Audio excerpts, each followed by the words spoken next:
مرزا انور بڑے سرکاری افسر تھے، لیکن نیکی کے کاموں میں حصہ لینا اور سخاوت ان کی خصوصیت تھی۔ ایک دن وہ گھر والوں کے ساتھ شادی کی تقریب میں شریک تھے۔ شادی ہال میں ان کی بیوی کو یاد آیا کہ وہ تو جلدی میں سونے کا ہار سنگار میز پر ہی بھول آئی ہیں۔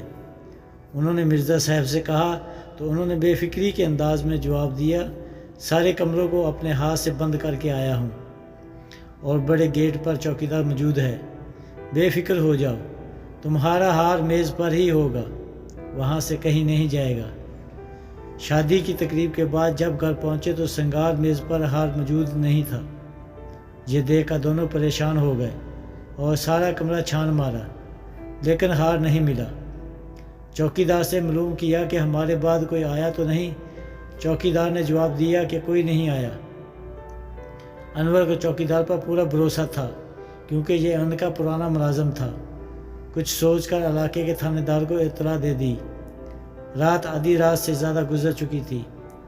پولیس کی گاڑی سائرن بجاتی کچھ دیر میں پہنچ گئی۔ مرزا انور نے سارا ماجرا پولیس کے سامنے بیان کر دیا۔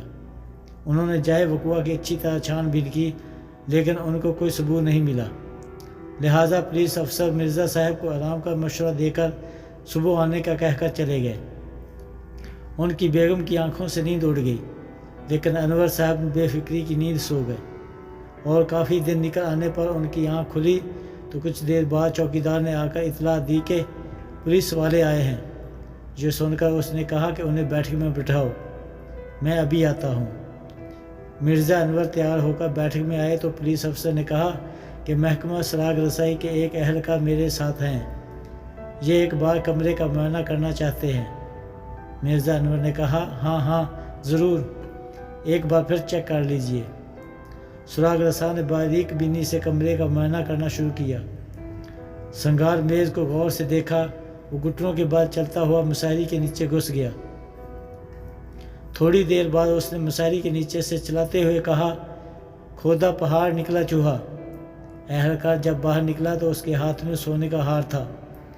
مرزا انور سونے کے ہار کو دیکھ کر چونکے اور جلدی سے بولے، یہ ہار آپ کو کہاں سے ملا؟ سراغ رساں نے جواب دیا، مساحری کے نیچے سے۔ وہ بولے، مگر وہاں گیا کیسے؟